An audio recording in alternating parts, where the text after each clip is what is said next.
So this presentation is geared towards anybody who's interested or is currently working in the home services industry. Now, this is the entire home services industry. I'm talking anything from roofing, plumbing, HVAC, or even real estate. So this process will work for any sort of B2C qualifier. It may even work for B2B qualifiers, but the majority of my experience has been from my business is B2B, but my actual fulfillment is B2C. So this is why the presentation is titled Generate Leads for Any Home Services Industry, because in reality, you can modify this process and you can use different forms, different formats. Overall, we're doing the same thing. We're trying to vet the customer.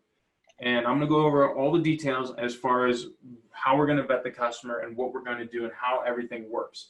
Now, before I begin, I would like to say if you have questions, just make sure you ask them, hang on to them, where we will have a Q&A, dedicated Q&A session at the very end.